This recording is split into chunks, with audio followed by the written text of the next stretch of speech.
ಪಾದಯಾತ್ರೆ ಅಂತ ಹೇಳ್ಬಿಟ್ಟು ನೀವು ಹೋಗ್ತೀರಾ, ಪಾದಯಾತ್ರೆ ಮಾಡಬೇಕು ಅಂತ ಯಾಕೆ ಅನ್ನಿಸ್ತು ಫಸ್ಟ್ ಆಫ್ ಆಲ್? ಅದರಲ್ಲಿ ನೀವು ಕ್ಯಾಲ್ಕುಲೇಷನ್ ಕೊಟ್ಟಿದ್ದೀರಾ ಏನಂದರೆ ನಾನು ನನಗೆ DM ಮಾಡಿದ್ರು, ನಾನು ಚಾಲೆಂಜ್ಗಳನ್ನ ತಗೊಳ್ತೀನಿ ಅಂತ ಹೇಳಿದಿರಾ. ಬಟ್ ನೀವು ಯಾರಾದರೂ ಚಾಲೆಂಜ್ ಕೊಟ್ಟರು ಅಂತ ನೀವು ಪಾದಯಾತ್ರೆ ಹೋದ್ರಾ, ಇಲ್ಲಾಂದರೆ ನಿಮ್ಮ ನ್ಯಾಯ ಸಿಗಬೇಕು ಅಂತ ಪಾದಯಾತ್ರೆ ಹೋದ್ರಾ? ಸರ್ ಎರಡೂ ಇದೆ, ಎರಡು 50%. ಏನಪ್ಪ ಅಂದರೆ ನನಗೆ ಒಂದು ಚಾಲೆಂಜ್ ಕೊಡಿ, ಏನಾದರೂ ಕ್ರೇಜಿ ಚಾಲೆಂಜು, ಸ್ವಲ್ಪ ಬೋರ್ ಹೊಡಿತಾ ಇದೆ ಅಂತ ಕೇಳಿದ್ದೆ. 90% ಜನ ಸೌಜನ್ಯನ ಪರ ಸೌಜನ್ಯ ಪರ ಹೋರಾಟ ಮಾಡೋದು ಎಲ್ಲ ಕಮೆಂಟ್ಸ್ ಬಂದಿತ್ತು. ಬಟ್ ಅದರಲ್ಲೊಂದು ಕಮೆಂಟು ಏನು ಹಾಕಿದ್ದಾರೆ ಅಂದರೆ, ಪಾದಯಾತ್ರೆ ಮಾಡಿದ್ದಕ್ಕೆ, ತಿರುಪತಿ ಪಾದಯಾತ್ರೆ ಮಾಡಿದ್ದಕ್ಕೆ RCB ಗೆಲ್ತು ಅಂತ ಅವ್ರ ಅನಿಸಿಕೆ, ನೀ ಮಾಡಿದ್ರೆ ನ್ಯಾಯ ಸಿಗ್ಬೋದು ಅಂತ ಅವ್ರ ಅನಿಸಿಕೆ. ಅದು ನಂಗೆ ಒಂದು ಕಮೆಂಟ್ ಚೆನ್ನಾಗಿ ಅನ್ನಿಸ್ತು. ಇವಾಗ ಕಬ್ಜಾ ಅನ್ನೋದೊಂದು ಸ್ಥಾನ ಕೊಟ್ಟಿದ್ದಾರೆ RCB ಮುಗಿದ ಮೇಲೆ. ನನಗೆ ಏನೋ ಒಂದು 1,50,000 ಫಾಲೋವರ್ಸ್ ಆಗಿದ್ರು, ಎಲ್ಲ ಜನ ಗುರುತಿಡ್ತಿದ್ರು, ಫೋಟೋ ತಗೋತಿದ್ರು. ಆ ಸ್ಥಾನನ ನಾವು ಉಳಿಸ್ಕೊಂಡು ಹೋಗ್ಬೇಕಲ್ಲ. ನನ್ನ ಕೈಯಿಂದ ಇಷ್ಟು ದಿನ ಏನೋ ಮಾಡ್ಕೊಂಡ್ಬಂದ್ವಿ, ಆಟ ಆಡ್ಕೊಂಡ್ಬಂದ್ವಿ, ಕ್ರೇಜಿ ಸ್ಟೆಪ್ ಕೊಟ್ವಿ ಜನಕ್ಕೆ. ಅಂದರೆ ಸಮಾಜ ಸೇವೆ ಥರ, ಅಂದರೆ ಈ ಥರ ಮಾಡಿದ್ದು ನಂಗೆ ಫೀಲ್ ಇರಲಿಲ್ಲ. ಅದಕ್ಕೆ ಮಾಡೋಣ ಅಂತ ಅಂದ್ಕೊಂಡು ಒಂದು ನಮ್ಮ ಸಮಾಜಕ್ಕೆ ನಮ್ಮ ಕಡೆಯಿಂದ ಒಂದು ಇಳಿಲು ಸೇವೆ ಅಂದ್ಕೊಂಡು ಆ ಪಾದಯಾತ್ರೆ ಹಮ್ಮಿಕೊಂಡಿದ್ದು ನಾನು. ಓಕೆ, ಅಂದರೆ ಪಾದಯಾತ್ರೆ ಹಮ್ಮಿಕೊಂಡಿದ್ರಿ, ಅದ್ರ ಜೊತೆಗೆ ಓಕೆ. ಮೇನ್ ಬಂದ್ಬಿಟ್ಟು ಅಂದರೆ ಫಾಲೋವರ್ಸ್ಗೆ ಏನಾಗಲಿ ಅನ್ನೋ ಕಾರಣಕ್ಕೆ? ಖಂಡಿತ ಇಲ್ಲ ಸರ್. ನಂಗೆ ಬೆಂಗಳೂರಲ್ಲಿ ತುಂಬ ವಿಚಾರಗಳಿದೆ. ನಾನು ಗಿವ್ ಅವೇ ಕೊಡ್ತೀನಿ, ನಾನು ಇನ್ನೊಂದು ಏನೋ ಮಾಡ್ತೀನಿ. ಫಾಲೋವರ್ಸ್ಗೆ ಏನು ಮಾಡೋದು ತುಂಬ ಕಷ್ಟ ಅಲ್ಲ ಸರ್, ತುಂಬ ಈಸಿ. ಅದು ಜನರಿಗೂ ಗೊತ್ತು. ನಾನು ಏನೋ ಒಂದು ಗಿವ್ ಅವೇ ಕೊಡ್ತೀನಿ ಅಂದರೆ ಜನ ಫಾಲೋ ಮಾಡ್ತಾರೆ, ನನ್ನ ಕಮೆಂಟ್ ಬಂದಾಗ್ತಾರೆ. ಅದಕ್ಕೆ ನಂಗೆ ಮ್ಯಾಟ್ರ್ ಆಗಲ್ಲ. ಅದಕ್ಕೋಸ್ಕರ ಸೌಜನ್ಯನ ಹೆಸರಿಟ್ಕೊಂಡು ಬೇಳೆ ಬಯಸ್ಕೊಳ್ಳುವಂಥ ವ್ಯಕ್ತಿ ನನಗಿಲ್ಲ. ನನಗೂ ಅಕ್ಕ ತಂಗಿರಿದ್ದಾರೆ, ನನಗೂ ಅಮ್ಮ ಇದ್ದಾರೆ, ಎಲ್ಲರೂ ಇದ್ದಾರೆ. ನನಗೂ ಒಂದು ಮನುಷ್ಯತ್ವ ಅನ್ನೋದಿದೆ. ಅಷ್ಟು ಕೀಳುಮಟ್ಟಕ್ಕೆ ಬೆಳೋ ವ್ಯಕ್ತಿ ನಾನಲ್ಲ, ಖಂಡಿತ. ಓಕೆ, ನೀವು ಫಾಲೋವರ್ಸ್ಗೋಸ್ಕರ ಸೌಜನ್ಯಕ್ಕೆ ಅಂದರೆ ಸೌಜನ್ಯದ ಏನು ಪಾದಯಾತ್ರೆ ಹೋಗಿಲ್ಲ? ಖಂಡಿತ ಹೋಗಿಲ್ಲ. ಫಾಲೋವರ್ಸ್ಗೋಸ್ಕರ ಹೋಗಿಲ್ಲ ಸರ್. ಮನಸ್ಸಿಗೆ ನೆಮ್ಮದಿ ಸಿಗಬೇಕು. ನಾನು ಒಂದು ಒಳ್ಳೆ ಕೆಲಸ ಹೋದೆ, ಮಂಜುನಾಥ ಸ್ವಾಮಿ ಹತ್ರ ಹೋಗಿ ಕೇಳ್ಕೊಂಡೆ ಅನ್ನೋದೊಂದು ನನಗೆ ಯಾವಾಗಲೂ ಇರುತ್ತಲ್ಲ. ಅದು ನಾನು ಒಂದು ಕೆಲಸ ಇವಾಗ ಪಾದಯಾತ್ರೆ ಕಂಪ್ಲೀಟ್ ಮಾಡಿದ್ರೆ ನಮ್ಮ ಲೈಫ್ ಟೈಮ್ ಅಚೀವ್ಮೆಂಟ್ ಅದು. ಯಾವಾಗಲೂ ನಾನು ಏನೋ ಮಾಡಿದ್ದೀನಪ್ಪ, ಇದು ಮಾಡಿದ್ದೀನಿ. ನೀನು ಸೋಷಿಯಲ್ ಮೀಡಿಯಾ ಕಂಟೆಂಟ್ ಕ್ರಿಯೇಟರ್ ಏನು ಮಾಡಿದೆ, ನೀನು ಸಮಾಜಕ್ಕೆ ಸೇವೆ ಆಗೋ ಥರ ಏನು ಮಾಡಿದೆ? RCB ಬಂದೆ, ಬೋಳಿಸ್ಕೊಂಡೆ, ಕೇಳ್ಕೊಂಡೆ, ಅದೇ ಮಾಡಿದೆ. ಅದಕ್ಕೆ ಬಿಟ್ಟು ಏನು ಮಾಡಿದೆ ಅಂದಾಗ ಇದೊಂದು ಒಳ್ಳೆ ಕೆಲಸ ಹೇಳ್ಕೊಳಕ್ಕೆ ಇರುತ್ತಲ್ಲ ಅಂತ ಮಾಡಿದ್ದಷ್ಟೇ. ಅದಕ್ಕೆ ಬಿಟ್ಟು ಬೇರೆ ಉದ್ದೇಶ ಏನೂ ಇರಲಿಲ್ಲ. ಈಗ ಮಾಡೋ ಅವಶ್ಯಕತೆ ಏನಿತ್ತು ಮುಂಚೆ? ಈಗ 12 ವರ್ಷದಿಂದ ಹೋರಾಟ ಮಾಡ್ಕೊಂಡು ಬಂದಿದ್ದಾರೆ. ಹೌದು. ಇವಾಗಲೇ ಏನಕ್ಕೆ ಮಾಡಿದ್ರಿ? ಮೊದಲೇ ಮಾಡಿದ್ದೆ ಒಂದು ವಿಡಿಯೋ. ನಾನು 10K ಫಾಲೋವರ್ಸ್ ಇದ್ದಾಗ ಆಲ್ರೆಡಿ ಒಂದು ವಿಡಿಯೋ ಮಾಡಿದ್ದೆ ಸರ್. ಆ ಟೈಮಲ್ಲಿ ನಾನು ಡೈರೆಕ್ಷನ್ ಡಿಪಾರ್ಟ್ಮೆಂಟ್ ವರ್ಕ್ ಮಾಡ್ತಿದ್ದೆ, ಅಮೃತ ಅನ್ನೋದು. ನನಗೆ ಲಾಭ ಅನ್ನೋದು ಇರಲಿಲ್ಲ. ಆ ಟೈಮಲ್ಲಿ ನೀವು ನಂಬ್ತಿರೋ ನಂಬಲ್ವ, 10-12 ಸಾವಿರ ಖರ್ಚು ಮಾಡಿಬಿಟ್ಟು ನಾನು ರೀಲ್ನ ಮಾಡಿದ್ದು. ಗ್ರೀನ್ ಮ್ಯಾಟ್ ಯೂಸ್ ಮಾಡಿಬಿಟ್ಟು, ಕಾಸ್ಟ್ಯೂಮ್ ತಂದು, ಆರ್ಟಿಸ್ಟ್ನೆಲ್ಲ ತಂದು ಕೊಲ್ಯಾಬ್ ಮಾಡಿಕೊಂಡು ಮಾಡಿರೋದು ಆ ರೀಲ್. ಆ ಟೈಮಲ್ಲಿ 10K ಫಾಲೋವರ್ಸ್ ಇದ್ದಾಗ. ಅದು ನಿಮಗೆ ಪ್ರೊಫೈಲಲ್ಲಿ ಸಿಗುತ್ತೆ, ಡೇಟ್ ಅಪ್ಲೋಡ್ ಮಾಡಿ ಡೇಟು ಸಿಗುತ್ತೆ, ಎಲ್ಲನೂ ಸಿಗುತ್ತೆ. ಅಂದರೆ ಆ ಟೈಮಲ್ಲಿ ನೀವು ಹೋರಾಟಕ್ಕೆ ಚಾಲನೆ ಕೊಟ್ಟಿದ್ರಿ? ಖಂಡಿತ ಮಾಡಿದ್ದೀನಿ. ನನ್ನ ಕಡೆಯಿಂದ ಏನೋ ಒಂದು ಮಾಡಬೇಕು ಅಂತ ಮಾಡಿದ್ದೀನಿ ಅವಾಗಲೂ. ಅದು ತುಂಬ ಜನ ಪಾಪ, ತುಂಬ ಜನ ಫಾಲೋವರ್ಸ್ ಇರೋರೆಲ್ಲ ಸ್ಟೋರಿ ಹಾಕೊಂಡಿದ್ದಾರೆ, ಸಗದ ಸಪೋರ್ಟ್ ಮಾಡಿದ್ದಾರೆ ಅದನ್ನು. ಅಂದರೆ ಈಗ ನಿಮ್ಗೆ ಈಗ ಹೋಗೋಕ್ಕೆ ಪ್ಲಾನ್ ಯಾವ ರೀತಿ ಮಾಡಿದ್ರಿ ನೀವು? ಅಂದರೆ ಇಲ್ಲಿಂದ ಹೋಗಬೇಕು ಅಂತೇಳಿ ಏನೇ ಸ್ಟೇ ಮಾಡಬೇಕು, ಏನೇನೆಲ್ಲ ಪ್ಲಾನ್ ಏನೂ ಇರಲಿಲ್ಲ ಸರ್.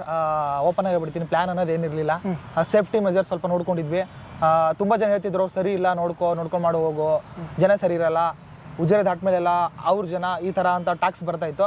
ಬಟ್ ಯಾವುದಕ್ಕೆ ಹಿಂದೆ ಸರಿದಿಲ್ಲ. ನಾನು ಒಂದು ಟೀಮು, ನಾವು 4 ಜನ ಸೇರಿ, ಒಬ್ಬ ಅಭಿಯನ್ನ ಹುಡುಗ, ಕನ್ನಡ ಪರ ಹೋರಾಟಗಾರ, GT ಮೇಲೆಲ್ಲ ಹೋಗಿ ಇದು ಮಾಡಿದ್ದು.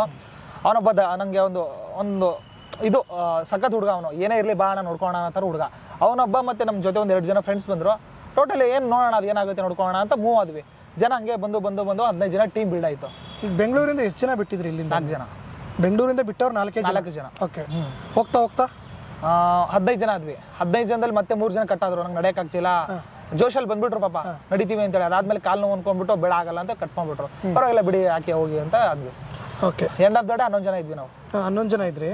ಈಗ ಇಲ್ಲಿ ನೆಲಮಂಗಲ ಆದಮೇಲೆ ನೀವೇನೋ ಡ್ರಾಪ್ ತೊಗೊಂಡ್ರಂತಲ್ಲ, ಯಾರ ಹತ್ರ ತೊಗೊಂಡ್ರಿ ಸರ್? ಡ್ರಾಪ್ ತೊಗೊಂಡಿದ್ದೆ ಅಂದರೆ, ಇವಾಗ ನಾನು ಇನ್ನೊಂದು ಹೇಳ್ಬಿಡ್ತೀನಿ ಸರ್. ಇವಾಗ ಈ ಪಾದಯಾತ್ರೆ ಮಾಡಿದ್ದು ಇನ್ವೆಸ್ಟಿಗೇಷನ್ ಮಾಡ್ತಿದ್ದಾರೆ, ಇದೊಂದು ಮ್ಯಾಟ್ರ್ ಮಾಡಿಬಿಟ್ಟಿದ್ದಾರೆ, ಹೆವಿ ಟ್ರೋಲ್ ಮಾಡ್ತಾವ್ರೆ. ನಾನು ಅವ್ರಿಗೆಲ್ಲ ಕೇಳ್ಕೊಳ್ಳೋದು ಒಂದೇ, ನನ್ನ ಇವಾಗ ಕಬ್ಜನ್ ಬಗ್ಗೆ ಇಷ್ಟೆಲ್ಲ ಕಾಳಜಿ ತೋರಿಸ್ತಿದ್ದೀರಲ್ಲ, ನೀವು ಸೌಜನ್ಯ ಪರ ಕೇಸ್ಗೆ ಕಾಳಜಿ ತೋರಿಸಿ ನೋಡೋಣ. ಯಾಕೆ? ಇವಾಗ ಒಬ್ಬ ಯೂಟ್ಯೂಬ್ ಕಮ್ಯುನಿಟಿ ಸರ್, ನಿಮ್ದು ಯೂಟ್ಯೂಬ್ ಕಮ್ಯುನಿಟಿ, ಒಬ್ಬ ಸಮೀರ್ ಅನ್ನೋ ಹುಡುಗ ಬರ್ತಾರೆ, ನ್ಯಾಯದ ಪರ ಹೋರಾಡ್ತಾರೆ, ಮಾತಾಡ್ತಾರೆ. ಅವ್ರಿಗೆ ಆ್ಯಂಟಿ ಹಿಂದೂ ಅಂತ ನೀವು ಇದು ಮಾಡ್ತೀರಾ, ಮತ್ತು ಕಮ್ಯುನಿಟಿ ಅವ್ರ ಅಪೋಸಿಟ್ ಮಾತಾಡ್ತಿಲ್ಲ ನೀವು. ಯಾಕೆ? ಇವಾಗ ಮ್ಯಾಂಗೋ, ಮೈಸೂರು ಮ್ಯಾಂಗೋ ಮತ್ತು ಕ್ರಿಯೇಟಿವ್ ಕನ್ನಡಿಗ ತುಂಬ ಜನ ಟ್ರೋಲ್ ಮಾಡಿದ್ದೀರಾ. ಒಪ್ಕೋತೀನಿ ನಾನು, ಟ್ರೋಲ್ ಆಯ್ತಪ್ಪ, ನನ್ನ ಪಾದಯಾತ್ರೆ ಸುಳ್ಳು ಅಂತ ನೀವು ಹೇಳಕ್ಕೆ ಬರ್ತಿದ್ದೀರಾ, ಒಪ್ಕೊಂಡೆ. ಬಟ್ ನೀವು ಯಾಕೆ ಅದ್ರ ಬಗ್ಗೆ ವಾಯ್ಸ್ನ ರೈಸ್ ಮಾಡ್ತಿಲ್ಲ? ಯಾಕೆ ಮಾತಾಡ್ತಿಲ್ಲ? ನೀವು ಪೇಮೆಂಟ್ ತೊಗೊಂಡಿದ್ದೀರಾ? ಏನು ಕತೆ? ಈಗ ಅವರು ವಾಯ್ಸ್ ರೈಸ್ ಮಾಡ್ತಿದ್ದಾರೆ ಅಂತ ನಾನು ಹೇಳ್ತಲ್ಲ, ಬಟ್ ಅವರಲ್ಲಿರೋ ಕ್ವಶನ್ಗಳು ತಲೆ ತಿಂತಾ ಇದೆ. ನೋಡಿದವ್ರಿಗೆಲ್ಲರಿಗೂ ಕೂಡ ಹೌದಲ್ವಾ, ಹಿಂಗೂ ಆಗಿರ್ಬೋದಲ್ವಾ, ಏನಕ್ಕೆ ಅಂತ. ಅದಕ್ಕೆ ನಿಮ್ಮ ಹತ್ರ ಕ್ಲಾರಿಫಿಕೇಶನ್ ಕೊಡ್ತೀನಲ್ಲ ಸರ್. ನೋಡಿ ಸರ್, ನಾನು ಹೋಗಿದ್ದೀನಿ ಅನ್ಕೊಳ್ರಿ, ನಾನು ಒಂದು ನಾನು ಕ್ಲಾರಿಫಿಕೇಶನ್ ವಿಡಿಯೋ ಮಾಡಿದ್ದೆ ಮೊನ್ನೆ ನೋಡಿರ್ತೀನಿ ಇನ್ಸ್ಟಾಗ್ರಾಮಲ್ಲಿ 7 ದಿನ ಪಾದಯಾತ್ರೆಯಲ್ಲಿ ಏನಾಯ್ತು ಅಂತೇಳಿ. ಸರ್ ನಾನು ಹೋಗ್ತೀನಿ ಕುಣಿಗಲ್ ಹತ್ರ ಹೋಗ್ತೀವಿ, ಊಟ ಮಾಡಿ ಕೂತ್ಕೋತೀವಿ. ಒಬ್ರು ಯೂಟ್ಯೂಬರ್ ಬರ್ತಾರೆ, ಕ್ರೇಜಿ ಕನ್ನಡಿಗ ಸಮಥಿಂಗ್ ಅನ್ನೋದು ಯೂಟ್ಯೂಬರು ಬಂದ್ಬಿಟ್ಟು, ಸರ್ ನಮ್ಮ ಶಾಪ್ ಇದೆ ಒಳಗಡೆ, ಊರ್ ಒಳಗಡೆ, ಅಲ್ಲಿ ಹೋಗ್ಬಿಟ್ಟು ರೆಸ್ಟ್ ಮಾಡ್ಬಿಟ್ಟು ಮತ್ತೆ ಪಾದಯಾತ್ರೆ ಕಂಟಿನ್ಯೂ ಮಾಡು ಅಂತಾರೆ. ಊರ್ ಒಳಗಡೆ ಸರ್ ಅದು ನಾವು ಪಾದಯಾತ್ರೆ ಮಾಡ್ತಿರೋದು ರೋಡ್ ನಮ್ಮ ಮತ್ತೆ ಊರ್ ಒಳಗಡೆ ಹೋಗ್ಬೇಕಲ್ಲ, ಅವಾಗ ಆಟೋ ಅವರೇ ಅಂತಾರೆ ಆಟೋ ಇದೆ, ಆಟೋದ ಟಾಪ್ ತಗೊಳ್ಳಿ. ಅದು ಆ ಟೈಮಲ್ಲಿ ಟ್ಯಾಟೂ ಗೋಸ್ಟ್ ಅವರು ಬಂದಿದ್ರು, ಟ್ಯಾಟೂ ಗೋಸ್ಟ್ ಬ್ರದರು ಬಂದಿದ್ರು.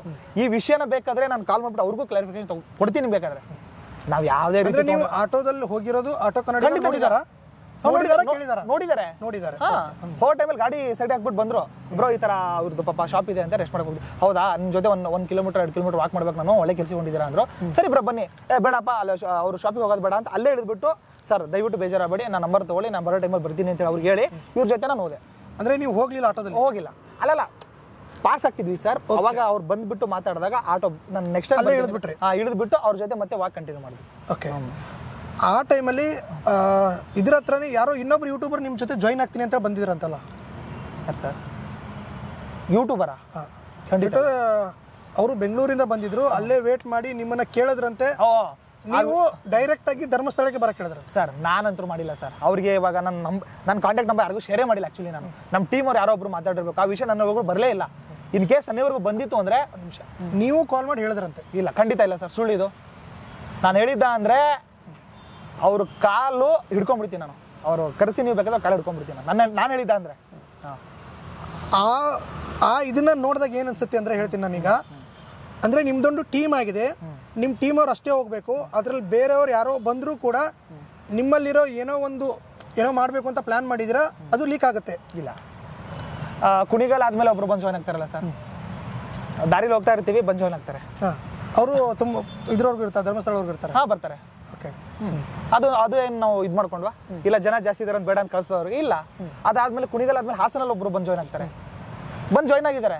ಬಟ್ ಕಾಲ್ಸಿಂದ ನನ್ನ ಟೀಮಿಗೆ ಹೇಳಿದ್ದೆ ನಾನು, ಏನಪ್ಪ ಅಂದರೆ ಇವಾಗ ನಾವು ಒಂದು 10 ಜನ ಇದ್ದೀವಿ, ನಮಗೆ ಒಂದು ಭಯ ಐತೆ ಸರ್. ಈ ಪಾದಯಾತ್ರೆ ಹೋಗೋ ಟೈಮಲ್ಲಿ ಎಲ್ಲನೂ ನಾನು ಸ್ಪಷ್ಟನೆ ಕೊಡ್ತೀನಿ ನಿಮಗೆ. ಒಂದು ಭಯ ಇತ್ತು ನಮಗೆ, ತುಂಬ ಕಮೆಂಟ್ಸ್ ಬರ್ತಾಯಿತ್ತು, ಜನ ಅವ್ರು ಹುಷಾರಿಲ್ಲ, ಅವರು ಚೆನ್ನಾಗಿರಲ್ಲ, ಇದು ಏನೋ ಮಾಡ್ತಾರೆ ಹಂಗೆ ಹಿಂಗೆ. ಮತ್ತು ಇನ್ನೊಂದು ಓಪನ್ ಆಗಿ ಹೇಳ್ಬೇಕು ಸರ್, ನಾನು ಬೇಲೂರು ಹತ್ರ ಹೋದಾಗ ನಮ್ಮ ಫ್ರೆಂಡು ರಾಕಿ ಅಂತ ಒಬ್ಬ ಫ್ರೆಂಡು ಫೋನ್ ಮಾಡ್ತಾನೆ ನನಗೆ. ಫೋನ್ ಮಾಡಿಬಿಟ್ಟು ವಿಜಯ್ ಅನ್ನೋ ನಂಗೆ ಕಾಲ್ ಮಾಡಿದ್ದಾನೆ, ಮಗ ನಿನಗೆ ಚಾರ್ಮಾಡಿ ಘಾಟಲ್ಲಿ ಹೊಡೆದಾಗ್ಬಿಡ್ತಾರೆ, ಸುಪಾರಿ ಕೊಟ್ಟಿದ್ದಾರೆ, ಈ ಥರ ಟಾಕ್ ಕೊಡ್ತಾನೆ ಸರ್ ನನಗೆ. ಇದು ನಿಜ. ಓಕೆ, ಇದು ಬೇಕಾದ್ರೆ ಎಲ್ಲಾನು ಕೂಡ ನಡೀತಾ ಇದೆ, ಹೋಗ್ತಾ ದಾರಿಲಿ ಖಂಡಿತ ನಡೀತಾ ಇತ್ತು. ಓಕೆ, ಅದಕ್ಕೆ ನಾನು ಪ್ಯಾನಿಕ್ ಆಗಿದ್ದು. ಇಲ್ಲ ಅಂದ್ರೆ ನಂಗೆ ಅದು ವಿಡಿಯೋ ಮಾಡೋದು ಅಗತ್ಯನೇ ಇರಲಿಲ್ಲ, ನಂಗೆ ಏನು ಬೇಕಾಗಿರಲಿಲ್ಲ. ಓಕೆ, ಈಗ ಅದಕ್ಕೆ ಬರ್ತೀನಿ. ಫಸ್ಟ್ ಡೇ ನಡೆದ್ರೆ ಕುಣಿಗಲ್ ಆಯ್ತು, ನೆಕ್ಸ್ಟ್ ಡೇ ಏನೇನು ಮಾಡಿದ್ರಿ, ಏನೇನಾಯ್ತು? ಕುಣಿಗಲ್ ಹತ್ರ ಹೋದ್ವಿ, ಸುಪ್ರೀತ್ ಅನ್ನೋರು ಪಾಪ ನಮಗೆ ಸ್ಟೇ ಮಾಡೋಕ್ಕೆ ಜಾಗ ಕೊಟ್ಟರು, ಒಳ್ಳೆ ಟಿಫಿನ್ ಎಲ್ಲ ಕೊಡಿಸಿದ್ರು. ಅದಾದಮೇಲೆ ನಾವು ಹೋಗ್ತೀವಿ ಚನ್ನರಾಯಪಟ್ಟಣ. ನೈಟು 9-10 ಗಂಟೆ ಚನ್ನರಾಯಪಟ್ಟಣ ರೀಚ್ ಆಗ್ತೀವಿ. ಅಲ್ಲಿ ಸ್ಟೇ ಆಗಿಬಿಟ್ಟು ಬೆಳಗ್ಗೆ ಮತ್ತೆ ಇದು ಸ್ಟಾರ್ಟ್ ಮಾಡಿಬಿಟ್ಟು ಚನ್ನರಾಯಪಟ್ಟಣದಿಂದ ಹಾಸನ ರೀಚ್ ಆಗ್ತೀವಿ. I think Hassan. ಈಗ ಎಷ್ಟು ದಿನಕ್ಕೆ ಎಷ್ಟು ಕಿಲೋಮೀಟರ್ ಅಂತ ಪ್ಲಾನ್ ಹಾಕೊಂಡಿದ್ರಿ? ಪ್ಲಾನ್ ಏನಾರು ಇತ್ತಾ? 45 to 50. ಓಕೆ, ಎಲ್ಲ ಬಿಸಿ ರಕ್ತ ಎಲ್ಲ ದಿನಕ್ಕೆ 45 to 50 ನಡೆಯೋಕ್ಕಾಗುತ್ತಾ? ಖಂಡಿತ ಆಗುತ್ತೆ.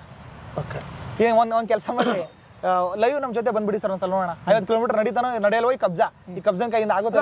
ಒಂದಿನ ನಡೆಯೋದಲ್ಲ, ಒಂದಿನ 60 ಕಿಲೋಮೀಟರ್ ನಡೆದ್ಬಿಡ್ಬೋದು ಒಂದು ಫಸ್ಟ್ ಡೇ. 1 ವೀಕ್ ನಡೀತೀನಿ ಸರ್, ಇದು ಮಾತು ನಂದು. 1 ವೀಕ್ ನಡೀತೀನಿ ಸರ್, ಡೈಲಿ 50 ಕಿಲೋಮೀಟರ್ ನಡೀತೀನಿ ಸರ್. ಅಲ್ಲ, 50 ಕಿಲೋಮೀಟರ್ ನಡೆದ್ರು ಆ ಎನರ್ಜಿ ಹೆಂಗ್ ಬರುತ್ತೆ ವಿಡಿಯೋ ಮಾಡಕ್ಕೆ? ಅಥವಾ ನೀವು ವಿಡಿಯೋ ಮಾಡೋದ್ರಲ್ಲಿ ಗೊತ್ತಾಗ್ಬಿಡುತ್ತೆ, ಅಂದ್ರೆ ಫುಲ್ ಎನರ್ಜಿ ಇಟ್ಕೊಂಡು ಫುಲ್ ಇದ್ರಲ್ಲಿ ಮಾಡ್ತೀರಾ, ಅದು ಹೆಂಗ್ ಬರುತ್ತೆ ಅಂತ? ಸರ್ ಕ್ಯಾಮ್ರಾ ಅಂತ ಬಂದಾಗ ಎನರ್ಜಿ ಕೊಡ್ಲೇಬೇಕು ನಾವು.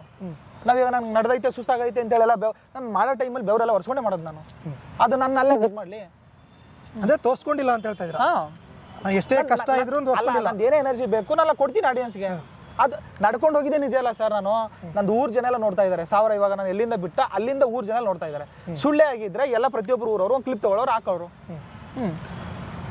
ಅಂದ್ರೆ ಅಷ್ಟು ನಡೆದು ಕೂಡ ಈಗ ಒಂದ್ ದಿನದ ಪಾದಯಾತ್ರೆ ಅಲ್ಲ ಇದು. ಮೇ ಬಿ 6 ದಿಂದ 7 ದಿನ ಆಗಿದೆ. 7 ದಿನ ಆಗಿದೆ. 7 ದಿನ ನಡೆದು ಅಲ್ಲೇನು ನೀವು ಧರ್ಮಸ್ಥಳ ಏನ್ ಕ್ಷೇತ್ರ ಹೋಗಿ ಮುಟ್ತೀರಾ, ಅಲ್ಲಿ ನಿಮ್ಮ ಎನರ್ಜಿ ನೋಡಿದ್ರೆ ಈಗ ಬಸ್ಸಲ್ಲಿ ಇಳ್ಕೊಂಡ್ ಬಂದವ್ರೇನೋ ಅನ್ನೋಂಗಿತ್ತು ಸರ್. ನಾನು ಮೊದಲೇ ಎಷ್ಟು ವೈಟ್ ಆಗಿದೆ ಗೊತ್ತಾ ಸರ್, ಎಷ್ಟು ಟ್ಯಾನ್ ಆಗಿದೆ ನೋಡಿ, ಎಷ್ಟು ಟ್ಯಾನ್ ಆಗಿದ್ದೆ. ಆ ಮಕ್ಕದ ಮೇಲೆ ನಂಗೆ ಎನರ್ಜಿನೇ ಇರಲಿಲ್ಲ. ಅಲ್ಲಿ ನೀವು ನೋಡ್ಬೋದಾಗಿತ್ತು. ನಾನು ಒಂದು ವಿಡಿಯೋ ಮಾಡಾಕ್ತೀನಿ, ನನಗೆ ಮಾಡಕ್ಕೆ ಒಳಗಡೆ ಎಂಟ್ರಿ ಕೊಡಲ್ಲ. ಆ ಟೈಮಲ್ಲಿ ವಿಡಿಯೋ ಮಾಡಾಕ್ತೀನಿ ಸರ್. ಆ ವಿಡಿಯೋ ಕ್ಲಿಪ್ ನೋಡಿ ನಮ್ಗೆ ಎನರ್ಜಿ ಅಲ್ಲೇ ಗೊತ್ತಾಗ್ಬಿಡುತ್ತೆ.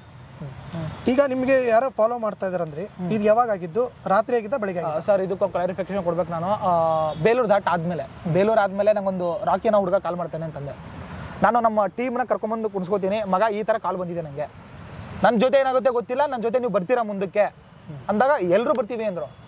ಆ ಟೈಮಲ್ಲಿ ಇನ್ನೊಬ್ಬರು ನಮ್ಮ ಅಮೋಗಿ ಅಂತ ಹುಡುಗ ಅವನೇ, ಅವ್ರ ಅಕ್ಕ, ಅವರು ಗೊತ್ತಿಲ್ಲ ಅವ್ರು ಯಾವುದೋ ಪಾಪ ಇದು ಅಧ್ಯಕ್ಷ ಅಂತೆ, ಅವ್ರು ಬರ್ತೀನಿ ಅಂದಿದ್ದಾರಂತೆ. ನಾನು ಅವನಿಗೇನಂದೆ, ಅವನಿಗೆ ಅದೆಲ್ಲ ಹೇಳಿಲ್ಲ, ಅಧ್ಯಕ್ಷ ಅದು ಇದು ಏನೂ ಹೇಳಿಲ್ಲ, ನಮ್ಮ ಅಕ್ಕ ಬರ್ತಿದ್ದಾರೆ ಅಂದ. ಮಗ ಈ ಟೈಮಲ್ಲಿ ಬೇಡ, ನಾನು ಹೇಳಿದ್ದಿ ಮಾತು, ಈ ಟೈಮಲ್ಲಿ ಬೇಡ, ಯಾಕಂದ್ರೆ ನನಗೆ ಫೋನ್ ಬಂದಿದೆ, ನಮ್ಮದು ಲೈಫೇ ರಿಸ್ಕಲ್ ಐತೆ, ಒಬ್ಬರು ಹೆಣ್ಮಗನ ಕರೆಸ್ಬಿಟ್ಟು ಮಾಡೋದು ಬೇಡ, ಈ ಟೈಮಲ್ಲಿ ಬೇಡ ಅಂತ ನಾನೇ ಹೇಳಿದ್ದಿ ಮಾತನ್ನ. ಅಲ್ಲಿಂದ ಆ ಕಾಲ್ ಬಂದಾಗ ಒಂದು ಪ್ಯಾನಿಕ್ ಆಗ್ತೀನಿ ಸರ್ ನಾನು, ತುಂಬ ಅಂದರೆ ಎಮೋಷನ್ ಆಗ್ಬಿಡ್ತೀನಿ. ಒಂದು 2 ಅವರು ಏನಾಗುತ್ತೋ ಏನಿಲ್ವೋ ನೋಡೋಣ, ಒಳ್ಳೆ ಕೆಲಸ ಮಾಡೋಕೆ ಹೋಗ್ತಿದ್ದೀವಿ ಅಂದಾಗ ನಾಗೇನಹಳ್ಳಿ ಒಂದು ಹಾಸ್ಪಿಟಲ್ ಇರುತ್ತೆ, ಅಲ್ಲಿ ನಮಗೆ ಓಮಿನಿ ನಮ್ಮ ಫಾಲೋ ಮಾಡಿದ್ದು ನಿಮಗೆ CCTV ಫುಟೇಜ್ ಸಿಗುತ್ತೆ ನಿಮಗೆ, ನಾನು ಇಲ್ಲ ಅಂತಿಲ್ಲ. ಇನ್ನೂ ಹೇಳ್ತಿರೋದು ಆ CCTV ಫುಟೇಜ್ ತಂದು ನಿಮ್ಗೆ ನಾನು ಕೊಡ್ತೀನಿ ಬೇಕಾದ್ರೆ. ನೀವೇನಕ್ಕೆ ಶೂಟ್ ಮಾಡಿಲ್ಲ ಅದು? ನಾನು ಪ್ಯಾನಿಕ್ ಆಗಿದ್ದೆ. ನಮ್ಮ ಟೀಮು, ನನ್ನ ಜೊತೆ ಇರೋ ಟೀಮ್ ಹೆಂಗಿತ್ತು ಅಂದರೆ ಎಲ್ಲರೂ ಏಜು ಅಂದರೆ ಒಂದು 18 or 90 ಆ ಥರ ಇರೋರು, ಯಾರಿಗೂ ಇದು ಇಲ್ಲ ಸರ್, ಅಂದರೆ ಧೈರ್ಯ ನನಗೆ ತುಂಬೋ ಥರ ಅವರಲ್ಲ. ನಾನೇ ಪ್ಯಾನಿಕ್ ಇದ್ದರೆ ಡಬಲ್ ಪ್ಯಾನಿಕ್ ಆಗ್ಬಿಟ್ರು. ಅಲ್ಲ, ಒಂದೇ ಬಂದಿಲ್ಲ ನಿಮಗೆ, ಓಕೆ, ಒಂದು ಕಾಲು ಅಂದ್ರೆ ಒಂದೇ ಗಾಡಿ ಬಂದಿಲ್ಲ, ಎಷ್ಟೊಂದು ಗಾಡಿಗಳು ಆ ಮೂಮೆಂಟ್ ಅಲ್ಲಿ ಯಾವ ಕಾರ್ ಬರುತ್ತೋ ನನ್ನ ಜೊತೆಲಿ ಅವ್ರು ಅದೇ ಅಂತಿದ್ರು, ಅಣ್ಣ ಒಂದು ಕಾರ್ ಫಾಲೋ ಮಾಡ್ತೈತೆ, ನಮ್ಮನ್ನೇ ಫಾಲೋ ಮಾಡ್ತಿದ್ದಾರೆ, ಭಯ ಆಗ್ತಿದೆ, ಹಿಂಗೆ ಹೇಳ್ತಿದ್ರು. ಯಾವುದೇ ಕಾರ್ ಬರಲಿ ಅವ್ರು ಒಳ್ಳೆ ಬೇರೆ ಆಂಗಲ್ ಇಂದ ನಾವು ಇದು ಮಾಡ್ತಿದ್ವಿ, ಜಡ್ಜ್ ಮಾಡ್ತಿದ್ವಿ. ಆ ಟೈಮಲ್ಲಿ ಕಾಲ್ ಬಂದಾಗ ನಾನು ಇದೇ ಹೇಳ್ತಿರೋದು, ನನಗೆ ಕಾಲ್ ಬಂದಿದ್ದು ಸತ್ಯ. ಬೇಕಾದ್ರೆ ರಾಕಿ ಅನ್ನೋ ಹುಡುಗ ಇವಾಗ ಫೋನ್ ಮಾಡಿ ಕೇಳಿಸ್ತೀನಿ ನಾನು, ಇದು ಬಂದಿರೋ ಸತ್ಯ. ಆ ಟೈಮಲ್ಲಿ ಆಗಿರೋ ಪ್ಯಾನಿಕ್ ಮೂಮೆಂಟ್ಸ್ ಎಲ್ಲ ಸೇರಿ ನನಗೆ ಒಂದೇನೋ ಮುಂದೆ ಆಗ್ಬಹುದು ಅನ್ನೋ ಫೀಲ್ ಬಂದಾಗ ನಾನು ವಿಡಿಯೋ ಮಾಡಿದ್ದು. ಮುಂದೆ ಏನಾದರೂ ಆದರೆ ಏನಕ್ಕೆ ಒಂದು ಸೋಷಿಯಲ್ ಮೀಡಿಯಾದಲ್ಲಿ ಒಂದು ವಿಡಿಯೋ ಮಾಡಿ ಹಾಕೋಣ, ಏನಾದರೂ ಆದರೆ ನಮಗೆ ಸಪೋರ್ಟ್ ಇದ್ದೇ ಇರ್ತಾರೆ, ಒಂದು ಸೋಷಿಯಲ್ ಮೀಡಿಯಾ ಮತ್ತೆ ದಂಗೆ ಹೇಳುತ್ತೆ ಅನ್ನೋ ಕಾರಣಕ್ಕೆ ನಾನು ಹಾಕಿರೋದು ವಿಡಿಯೋ.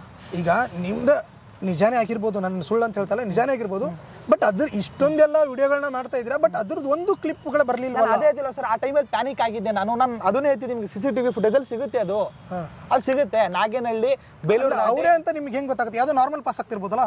ಅಲ್ಲ, ಅದು ಒಂದು 4-5 ಸಲ ಪಾಸ್ ಆಯ್ತು ಸರ್, ಅದೇ ಒಮ್ಮಿನಿ ನಮ್ಮ ಎದುರುಗಡೆಯಿಂದ. ಅವಾಗಲೇ ನಮ್ಮ ಭಯ ಜಾಸ್ತಿ ಸ್ಟಾರ್ಟ್ ಆಗಿದ್ದು. ಅವಾಗ ಏನು ಮಾಡಿದ್ವಿ, ನಾವು ಮೇನ್ ರೋಡಿಗೆ ನಿಂತಿರ್ತೀವಿ, ಹಾಸ್ಪಿಟಲ್ ಪಕ್ಕ ಒಂದು ಇದು ಇರುತ್ತೆ, ಅಲ್ಲಿಂದ ಒಳಗಡೆ ಹೋಗ್ತೀವಿ ನಾವು. ಆ ಜಾಗ ಅಲ್ಲಿಂದ ನಾವು ಮತ್ತೆ ಸೌಜನ್ಯ ಪರ ಹೋರಾಟಗಳೆಲ್ಲ ಕಾಲ್ ಮಾಡಿ ಹೇಳ್ತೀವಿ ಈ ಥರ ಆಗ್ತಿದೆ ಅಂತೇಳಿ ಹೇಳಿಬಿಟ್ಟು, ಅಲ್ಲಿಂದ ಒಳಗಡೆ ಹೋಗ್ಬಿಟ್ಟು ಒಂದು ಕಾಡು ಥರ ಪ್ರದೇಶ ಇರುತ್ತೆ, ಅಲ್ಲೋ ವಿಡಿಯೋ ಮಾಡಿದ್ವಿ ನಾವು. ಈಗ ಸೌಜನ್ಯ ಪರ ಯಾರು ಅಂತ ಹೇಳಿ ಹೆಸರು ಹೇಳಿದ್ರ ಅದರಲ್ಲಿ, ಅವ್ರು ಕಾಲ್ ಮಾಡಿದ್ರಾ? ಖಂಡಿತ ಟಚಲ್ಲೇ ಇದ್ವಿ. ಏನಂದ್ರು? ನಮ್ಮ ಅಭಿ ಜೊತೆ ಮಾತಾಡಿದ್ರು. ಅಭಿ ಏನು ಹುಡುಗ ಇನ್ನೊಬ್ಬ ಅಭಿ ಅವನ ಟಚಲ್ಲಿದ್ದ. ಅವನ ಟಚ್ ಏನು ಹೇಳಿದ್ರಂತ ಅವರು? ಏನೋ ಭಯ ಪಡ್ಬಿಟ್ರೆ ನಾವು ಇದೀವಿ, ಏನೂ ಆಗಲ್ಲ, ನಾವು ಹುಡುಗರನ್ನ ಕಳಿಸ್ತೀವಿ ಇಷ್ಟೇ ಹೇಳಿದ್ದು. ನಮಗೆ ಮೂಡಿಗೆರೆಯಿಂದ ಚಾರ್ಮಾಡಿ ಘಾಟ್ ಇಳಿಯೋವರೆಗೂ ಸಖತ್ ಸೇಫ್ ಆಗಿ ಸೆಕ್ಯೂರಾಗಿ ಇಳಿಸಿದ್ದವ್ರೆ ಸೌಜನ್ಯ ಪರ ಹೋರಾಟಗಾರರು. ನಾವು ಅಷ್ಟೇ ಡೌ ಮಾಡ್ತಿದ್ವಿ, ಅಷ್ಟೇ ನಾಟಕ ಮಾಡ್ತಿದ್ವಿ ಅಂದರೆ ಅವ್ರಿಗೆ ಸಪೋರ್ಟಿಗೆ ಬರ್ತಿದ್ರು. ಮೂಡಿಗೆರೆ ಸೌಜನ್ಯ ಪರ ಹೋರಾಟಗಾರರು 12-13 ವರ್ಷದಿಂದ ಹೋರಾಟ ಮಾಡ್ತಿದ್ದಾರೆ. ಅವರು ಹೈಕೋರ್ಟಿಗೆ ಹೋಗಿದ್ದಾರೆ, ಅಲ್ಲೆಲ್ಲ ಹೋಗಿ ಪ್ರತಿಭಟನೆ ಮಾಡಿ ಹೋರಾಟ ಮಾಡಿ ಬಂದವರು. ಸರ್ ಅವ್ರಿಗೆ ಎಷ್ಟು ತಿಳ್ಬೇಕಿರಲ್ಲ ಸರ್, ಈ ವ್ಯಕ್ತಿ ಸುಳ್ಳು ಮಾಡ್ತಿದ್ದಾನೋ, ತಪ್ಪು ಮಾಡ್ತಿದ್ದಾನೋ, ಫೇಕ್ ನಕಲಿ ಹೋರಾಟಗಾರ ಅಂತ ಅವ್ರಿಗೆ ಗೊತ್ತಿರಲ್ವಾ? ಮತ್ತೆ ಅಂದರೆ ಅದು ಓಕೆ, ಬಟ್ ನಿಮಗೆ ಈಗ ಧರ್ಮಸ್ಥಳದಲ್ಲಿ ಇದೆಲ್ಲ ಬಂದು ಅಟ್ಯಾಕ್ ಮಾಡ್ತಾರೆ, ಅವಾಗ ಎಲ್ಲೂ ಕೂಡ ಈ ಸೌಜನ್ಯ ಹೋರಾಟಗಾರರು ಅಂತ ಯಾರೆಲ್ಲ ಇದ್ದಾರೆ ಗೊತ್ತಿರಲ್ಲ, ಅವ್ರು ಯಾರು ಕೂಡ ಎಲ್ಲೂ ಕೂಡ ಧ್ವನಿ ಎತ್ತಿಲ್ಲ. ಯಾಕೆ? ಅದೇ ನಂದು ಪ್ರಶ್ನೆ, ಯಾಕೆ ಎತ್ತಿಲ್ಲ ನೀವು ಆ ಟೈಮಲ್ಲಿ? ಎಲ್ಲೂ ಕೂಡ ಬಂದಿಲ್ಲ. ಬಂದಿಲ್ಲ, ಯಾಕೆ? ಅದೇ ನಮ್ಗೆ ಗೊತ್ತಿಲ್ಲ. ನೀವು ಅವ್ರು ಕಾಲ್ ಮಾಡಿದ್ರೆ ಅವರು ಎಲ್ಲಿ ಸ್ಟೋರಿ ಅದು ಹಾಕೋಬೋದಿತ್ತು, ಅದ್ರ ಬಗ್ಗೆ ಒಂದು ಲೈವ್ ಬಂದಾದ್ರೂ ಹೇಳ್ಬೋದಿತ್ತು. ಅಲ್ಲ, ನಾನು ವಿಡಿಯೋದಲ್ಲಿ ಹೇಳಿದಾರಲ್ಲ, ನಮ್ಮ ಜಗದೀಶ್ ಅಣ್ಣ ಅಂತ ಅವರು ನಮ್ಮ ವಿಡಿಯೋದಲ್ಲಿ ಹೇಳಿದ್ದಾರೆ, ಬಂದ್ಬಿಟ್ಟು ಈ ತರ ಆಗಿದೆ, ನಾವು ಸಪೋರ್ಟಿಗೆ ಬಂದಿದ್ವಿ ಅಂತ ಹೇಳಿದ್ದಾರೆ. ನಮ್ಮ ಹಿರಿಯ ಹೋರಾಟಗಾರರು ಬಂದು ನಮಗೆ ಕಾಲ್ ಬರುತ್ತೆ, ಅದಕ್ಕೆ ನಾವು ಸಪೋರ್ಟಿಗೆ ಬಂದಿದ್ದೀವಿ ಅಂತ ಹೇಳಿದ್ದಾರೆ. ನಮಗೆ ಆಫ್ಲೈನ್ ಸಖತ್ ಸಪೋರ್ಟ್ ಮಾಡಿದ್ದಾರೆ ಸರ್. ಅವರು ತುಂಬಾ ಹಿರಿಯ ಹೋರಾಟಗಾರರು, ಅವ್ರಿಗೆ ಈ ಸೋಷಿಯಲ್ ಮೀಡಿಯಾ ಅನ್ನೋದು ಗೊತ್ತಿಲ್ಲ. ನಮಗೆ ಆಫ್ಲೈನು ನಮ್ಮ ಚಾರ್ಮಾಡಿ ಘಾಟ್ ಇಳಿಬೇಕು ಅಂದ್ರೆ ಕಾರಣನೇ ಅವರು. ಅಷ್ಟು ಸೇಫ್ ಆ್ಯಂಡ್ ಸೆಕ್ಯೂರ್ ಇಳಿಸಿದ್ದಾರೆ, ಇದಂತೂ ಖಂಡಿತ.